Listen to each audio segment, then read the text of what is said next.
Quelques petites minutes de retard, mais l'actualité est bien dans ce menu. Bonjour Brand Kamga qui prend la première partie de la revue de presse. Moukoko, bonjour Patricia, madame, messieurs, très bon début de semaine et merci de nous rejoindre en direct de Yaoundé pour la première partie de la revue de presse. C'est la toute première de la semaine. On débute tout de suite avec Cameroun Tribune qui parle de l'incendie survenu à la Société nationale de raffinage du Cameroun, la Sonara, c'était vendredi dernier, et les mesures d'urgence prises par le gouvernement camerounais. Sur instruction du président de la République, le Premier ministre chef du gouvernement a présidé une réunion hier, une concertation entre Joseph Diongouté et les membres du gouvernement en vue donc d'éviter une rupture d'approvisionnement sur le marché. Les échanges avec les membres du gouvernement et les responsables de la société de la Sonara ont également permis de faire la lumière sur cet incident survenu donc vendredi soir du côté de Limbé. Le quotidien parle également de cet incendie de la Sonara ce matin pour parler donc du gouvernement camerounais qui a pris des mesures qui s'imposent, une prompte réaction avec et la rencontre tenue hier entre le Premier ministre et les responsables de la Sonara, de la Société camerounaise de dépôt pétrolier et bien sûr de la Caisse de stabilisation des produits de hydrocarbures. Il en ressort qu'il n'y aura pas augmentation des coûts des produits pétroliers et à l'issue donc de cette rencontre avec le Premier ministre et ses différents responsables, les ministres de la communication, de l'eau et de l'énergie, du commerce ont donné un point de presse hier soir, question de faire donc la lumière sur cet incendie survenu. C'était donc vendredi dernier à la Sonara à Limbé. Mutation parle également de cette même actualité pour dire incident Sonarage, c'est ce qui bat la une du quotidien de Georges Alain Boyomo ce matin. Le quotidien Mutation fait état de ce que le gouvernement essaye donc de tout mettre en œuvre. Question de rassurer les populations camerounaises. Il y a cependant que la mainmise des terroristes est totalement à écarter, nous fait savoir Mutation, que vous allez avoir donc en image tout de suite. Et maintenant, justement, le gouvernement essaye donc de dédramatiser en rassurant de ce que tout est sous contrôle et qu'il n'y a pas de main sécessionniste derrière cet incident. Lisez également en page 9 du quotidien Mutation ce matin les modifications de la loi des finances 2019. Le journal de la rue de l'aéroport parle également en sa page 11 des marches du mouvement pour la renaissance du Cameroun. C'était samedi dernier avec les interpellations en cascade sur l'ensemble du territoire national. The Guardian Post, le quotidien d'expression anglaise, parle également de plus de 200 personnes arrêtées sur l'ensemble du territoire national, notamment à Douala et à Yaoundé, avec le premier vice-président du mouvement pour la renaissance du Cameroun, Mamadou Mota, qui est jusqu'ici introuvable. Tous ont été arrêté. C'était donc samedi dernier. La une principale du quotidien d'expression anglaise parle également de cet incident survenu vendredi dernier du côté de Limbé avec l'incendie de la Sonara, et avec The Guardian Post, on a des chiffres ce matin. Le quotidien d'expression anglaise évalue les dégâts de cet incendie à un peu plus de 10 milliards de francs CFA. La revue de presse se poursuit avec Défi Actuel qui est en kiosque ce matin et à sa deuxième une nous parle de 11 mouvements sécessionnistes qui ont pris l'engagement, c'était mardi dernier, donc à s'engager. Ils ont pris l'engagement donc de négocier sous médiation d'une tierce partie. C'est allié en page 8 de Défi Actuel comme les prémices du dialogue, allie également donc les éclairages du politologue Njoya Moussa qui parle donc des préalables du dialogue dans la sortie de cette crise anglophone dans les régions du nord-ouest et du sud-ouest Cameroun. La une principale de Défi Actuel est consacrée à l'économie et bien sûr à la finance publique et le budget de 2019 qui passe de 4 850 à 5 212 milliards de francs CFA. Les mesures de rigueur budgétaire et d'optimisation des recouvrements fiscaux imposés par le ministre des Finances, Louis-Paul Motazé, ont permis la révision à la hausse du budget 2019 et malgré cette augmentation, plusieurs ministères subissent toujours des coupes dans leurs dépenses non essentielles.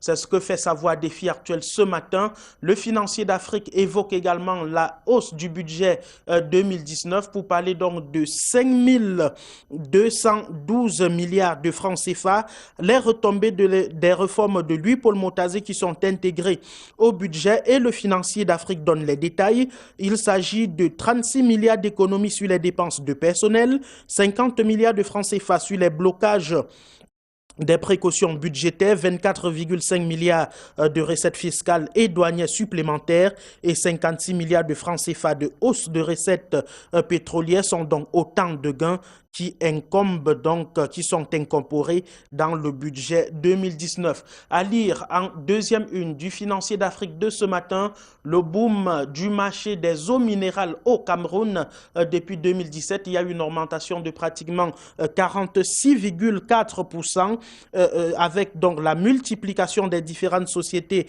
de production ou de vente des eaux minérales au Cameroun. Le financier d'Afrique nous fait savoir ce matin que cette hausse a permis donc aux ménages modestes de pouvoir s'acheter de l'eau minérale, étant donné que l'eau qui coule dans les robinets n'est pas toujours une eau saine. Sans détour est en kiosque ce matin et nous parle du ministre des Forêts et de la Faune, Jules Dorendongo, qui serait donc cité dans un gros scandale parlant de la commercialisation illicite du bois, comment le ministre des Forêts et de la Faune utilise son délégué départemental du Djaï Lobo pour s'octroyer des volumes de l'or vert au mépris de la réglementation sur l'exploitation et la commercialisation des grumes. La CONAC est donc sur les traces du grabuge. La deuxième une de Sans Détour ce matin nous parle donc de la Direction générale des impôts et des compagnies d'assurance au Cameroun qui sont à couteau au tiré. Les mesures de réforme prises par le directeur général des impôts, Mopao, n'a donc pas produit des fruits. Ces réformes ont accouché d'une souris. Et le Sans Détour nous fait savoir ce matin que ces compagnies d'assurance menacent de fermer boutique et certaines même de pouvoir quitter le pays pour ce qui est des multinationales. Le Zénith parle de l'actualité avec Kameko ce matin et la nouvelle équipe qui est en poste, mais l'actualité n'est pas du tout gaie, nous fait savoir le Zénith ce matin, parce que l'équipe qui est imposée sera une équipe qui est issue des lobbying. C'est ce que nous dit le Zénith ce matin. Un président du conseil d'administration qui n'est d'autre que le ministre des Transports Jean-Enes Massenangale Bibéé et son prédécesseur qui est devenu quant à lui directeur général. Est-ce une promotion ou non? Il s'agit donc selon le Zénith tout simplement d'un lobbying ce matin, et la Cameco n'est donc pas sortie de la zone de turbulence avec cette nouvelle équipe, nous fait savoir le Zénith ce matin. Il y aura donc impossible redécollage. La deuxième une parle des examens officiels avec Lova Lyonga et le chemin de croix des surveillants. La réalisation va certainement nous proposer le Zénith ce matin, et donc le chemin de croix des surveillants avec ce grand maillon qui est donc négligé. Des témoignages des différents surveillants font état de ce que les chefs de mission aux différents examens officiels essayent de menacer et de maltraiter les surveillants. Et pour ce qui est des surveillants donc qui sont de l'ordre de vacataires, le chemin de croix est très long parce qu'il faut souvent, selon certains témoignages, arriver à 4 h du matin dans un centre d'examen pour pouvoir espérer faire partie de l'équipe de surveillance de la journée. La revue de presse Made in Yaoundé se poursuit avec le tri-hebdomadaire Le Soir qui est en kiosque ce matin et parle de l'opération épervier, fin de parcours pour certains taciques du RDPC, le Rassemblement démocratique du peuple camerounais, qui hébergerait donc en son sein de nombreux détourneurs de fonds publics.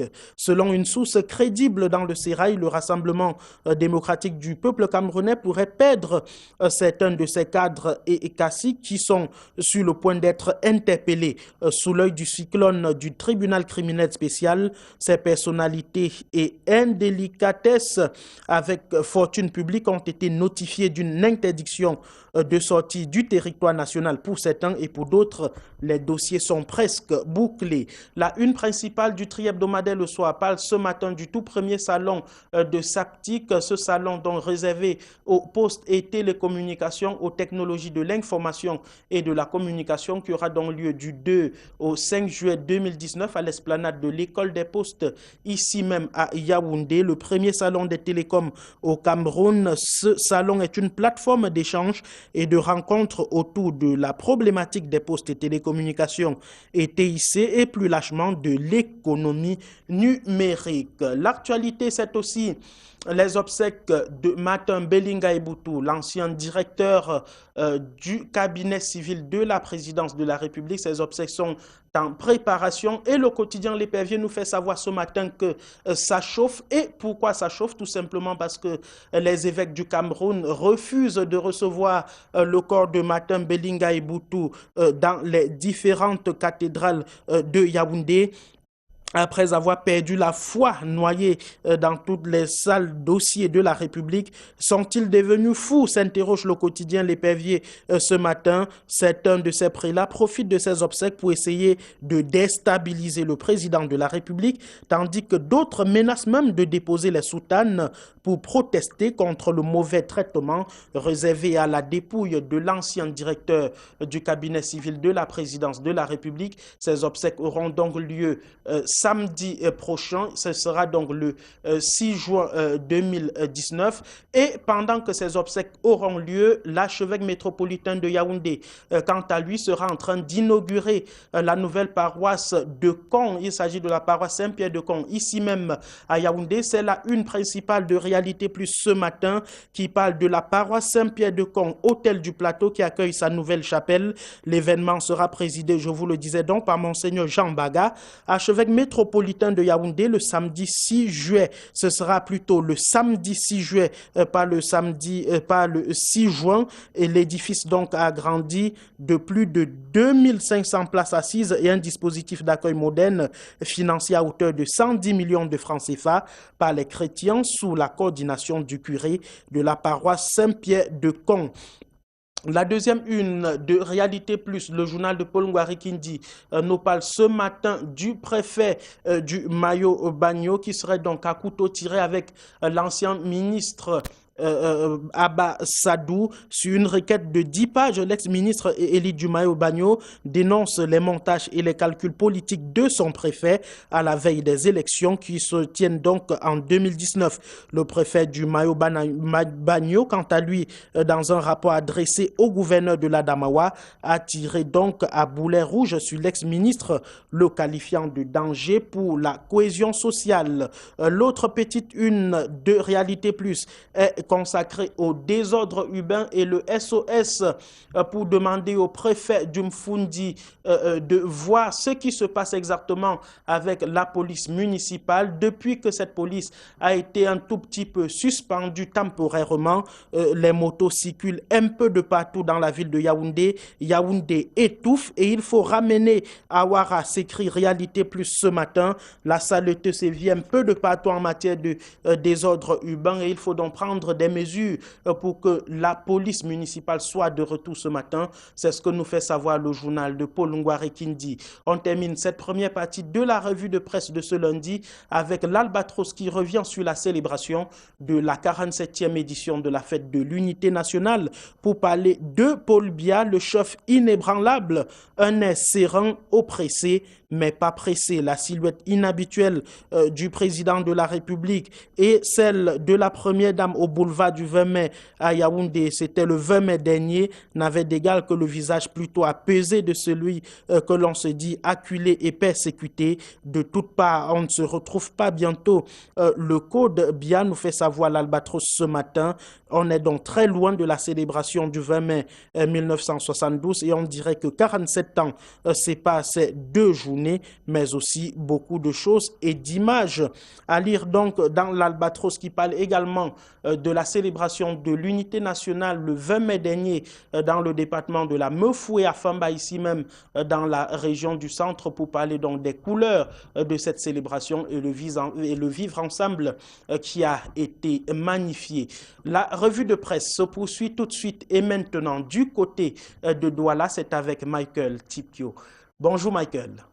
Bonjour Brand, bonjour à tous. La suite avec Eden Newspaper, le journal d'expression anglaise qui nous reparle de ce qui s'est passé à la Sonara vendredi dernier. Explosion massive au sein de l'entreprise, effectivement. Le gouvernement qui tente de rassurer la nation et même de rassurer les partenaires de la Sonara de ce que les mesures seront prises immédiatement pour régler ce problème. Le journal Eden Newspaper nous propose des images de cette explosion et même des images du ministre de l'eau des mines, des mines justement, et le directeur général, le président du conseil d'administration même de la Sonara qui ont effectué le déplacement sur le terrain pour se rendre compte de la situation, de ce qui s'est exactement passé à la Sonara vendredi dernier. Le journal The Post qui en parle également aujourd'hui. The Post qui s'interroge, que s'est-il exactement passé, et nous apporte quelques réponses justement dans la publication de ce jour. Des solutions seront immédiatement prises, rassure le gouvernement. Le journal The Post qui cite également le directeur général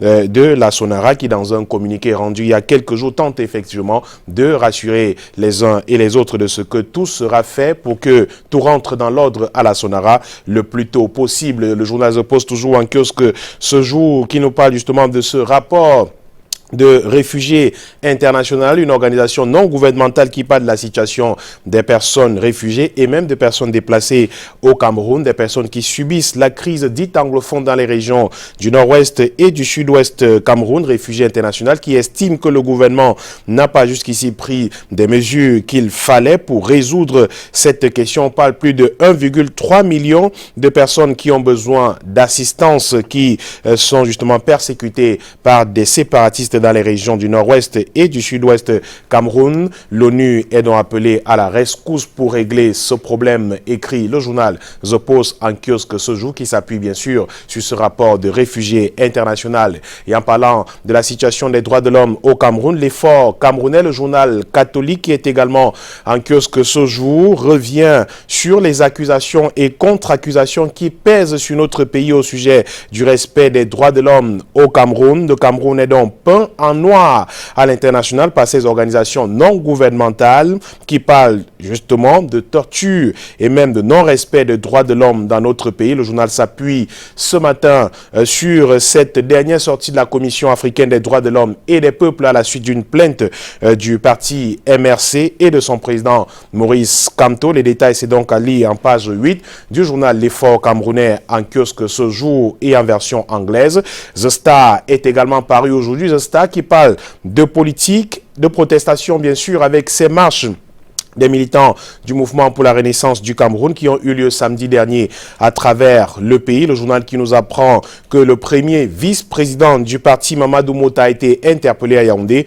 Plus de 351 autres personnes arrêtées à travers le pays à la suite de ces marches de protestation du mouvement pour la renaissance du Cameroun. Le quotidien Le Messager a choisi d'en faire sa grande une. Le quotidien Le Messager qui nous présente justement le premier vice-président de ce parti, Mamadou Mota, interpellé samedi dernier à Yaoundé, et 353 autres personnes aux arrêts à travers le pays. Le chef de file de la marche de Yaoundé, qui n'est autre que le premier vice-président du parti, je vous le disais, a été interpellé par les forces de l'ordre. Des badauds ont également été interpellés à Bafoussam. Joseph Olinga, qui était sur le terrain effectivement dans la capitale régionale de l'Ouest Cameroun, nous apprend que plusieurs personnes ont été interpellées alors qu'elles prenaient simplement des photos de ces manifestants lors de cette marche blanche programmée par le mouvement pour la renaissance du Cameroun.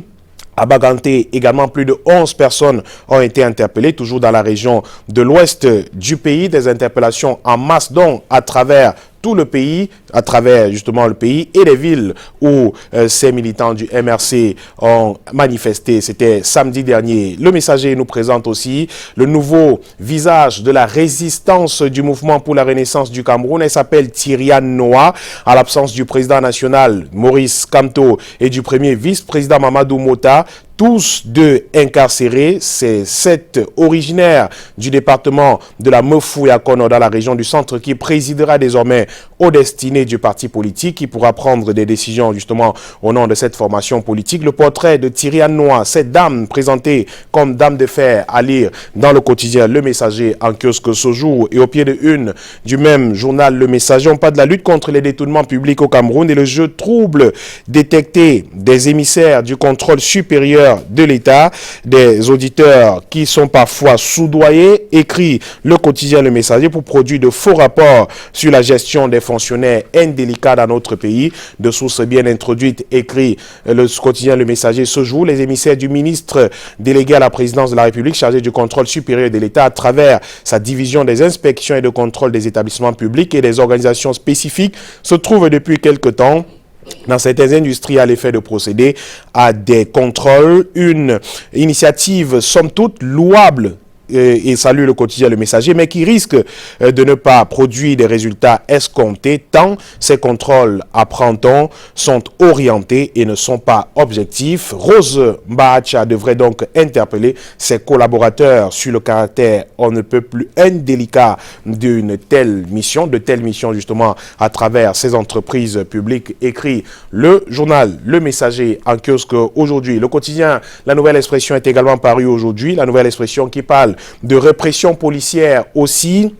Le député Jean-Michel Nitche qui a été séquestré chez lui samedi dernier à Douala alors que le président régional du Social Democratic Front pour le littoral se rendait à l'ouest du pays. Une escouade de policiers l'a coincé à son domicile à l'aube. C'était le 1er juin dernier. Et dans un communiqué du ministre du Shadow Cabinet du Social Democratic Front publié le même jour, on apprend que le domicile du député Nitche a été encerclé dès 6 heures du matin par des hommes en tenue. Il s'en est rendu compte seulement au moment où il essayait de sortir de chez lui pour se rendre à un deuil à Bafan dans la région de l'Ouest Cameroun. Aucune explication ne lui a été fournie jusqu'ici d'ailleurs. Selon le même communiqué du SDF, le parti qui condamne avec la dernière énergie, je cite, cette restriction grave et inexplicable des libertés imposées au député Nitche qui jouit pourtant d'une immunité parlementaire de par sa fonction, écrit le journal en kiosque ce jour. Et la grande une de la Nouvelle Expression, vous le voyez,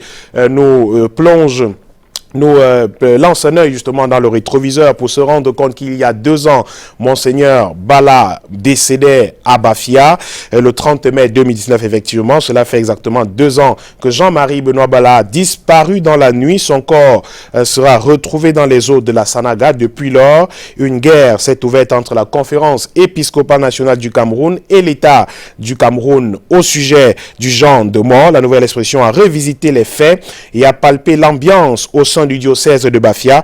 Le curé de la paroisse Saint-Sébastien de Bafia donne des éclairages sur la nouvelle vie des orphelins de Monseigneur Bala, et c'est à lire dans le quotidien La Nouvelle Expression en pages 6 et 7. Le journal est en kiosque également aujourd'hui. Le tri-hebdomadaire régional d'information du Nord Cameroun, L'Œil du Sahel, est également paru aujourd'hui. Il nous parle de finances publiques et nous donne quelques révélations sur la révision du budget 2019, révision ordonnée par le président de la République il y a quelques jours. Le journal nous apprend que plus de 80 milliards de francs CFA ont été octroyés justement pour l'organisation des élections dans notre pays.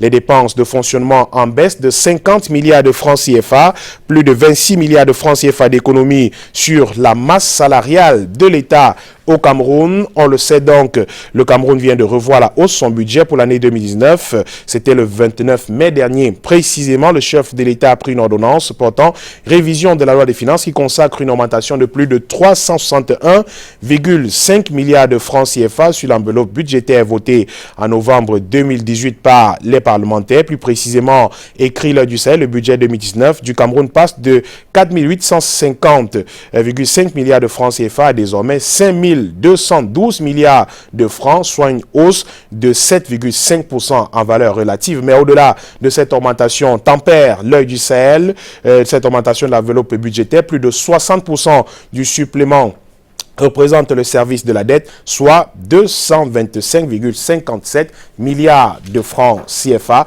Les détails au sujet justement de cette ordonnance, de la révision de cette enveloppe budgétaire de 2019, à lire en page 3 du tri-hebdomadaire régional d'information du Nord Cameroun, l'œil du Sahel en kiosque aujourd'hui.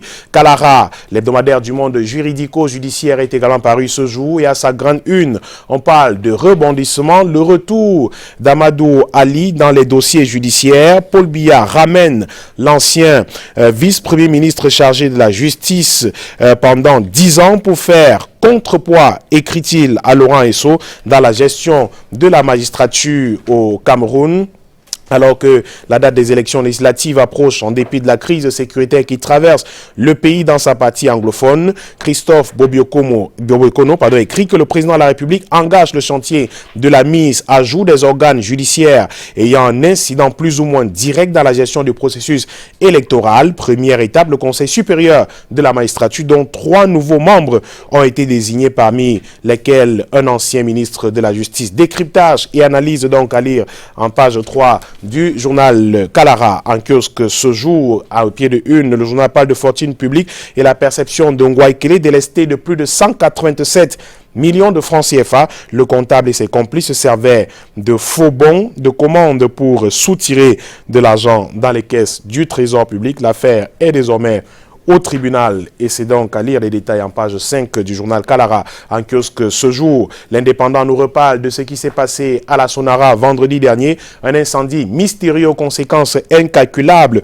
Autant le gouvernement privilégie les pistes d'un incendie accidentel tout en rassurant les populations de l'ouverture d'une enquête prescrite par le chef de l'État, autant les sécessionnistes ont vite fait de revendiquer cet incendie comme un trophée de guerre. C'est donc à lire dans le journal L'Indépendant les détails de ce qui s'est exactement passé ce vendredi. Allez donc dans le journal L'Indépendant en kiosque ce jour. Le journal Le bi-hebdomadaire Europe Plus également en kiosque aujourd'hui revient sur cet incendie à la Sonara et nous rappelle que c'est plus de 100 milliards de francs CFA qu'il faut pour réhabiliter la raffinerie justement qui a volé en fumée vendredi dernier. Plus de 100 milliards de francs CFA justement pour réhabiliter. La destruction de l'unité de Limbe fait craindre de profondes perturbations tous azimuts dans le secteur de la raffinerie et même du pétrole, du gaz et bien d'autres produits au Cameroun, nonobstant les assurances du ministre des Mines et également des assurances de la direction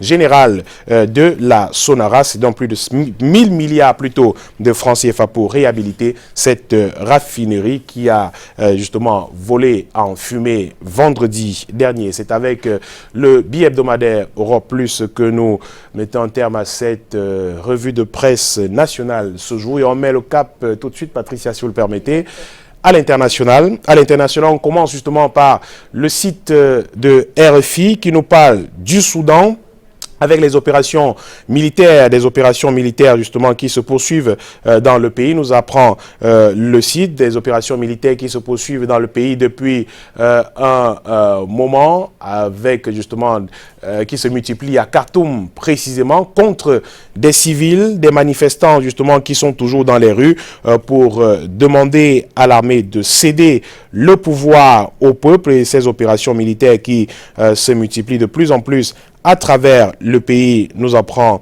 le site d'information de Radio France Internationale, donc à la une ce jour. Et la suite, effectivement, avec l'Algérie également. L'Algérie et le Conseil constitutionnel qui juge la présidentielle impossible à organiser le 4 juillet prochain. Le Conseil constitutionnel qui a donc jugé la présidentielle impossible à organiser après le rejet des 2 seules candidatures à ce scrutin prévu le 4 juillet. L'annonce a été faite à la télévision nationale hier. C'est donc l'impasse désormais à travers le pays. Que faut-il effectivement faire? Le site RFI qui répond en disant que l'Algérie plonge justement dans une période de vide constitutionnel désormais. Il n'y aura pas d'élection, on l'a dit, le 4 juillet prochain. Le scrutin qui devrait permettre de désigner un successeur à Abdelaziz Bouteflika est impossible à tenir selon le Conseil constitutionnel qu'il a annoncé dimanche. Le site RFI qui note également que l'Algérie entre donc dans une période de vide constitutionnelle qui va obliger des négociations, politiques à travers le pays dans un climat pas du tout apaisé jusqu'ici après la chute du président Abdelaziz Bouteflika. Et on termine avec le site de Jeune Afrique.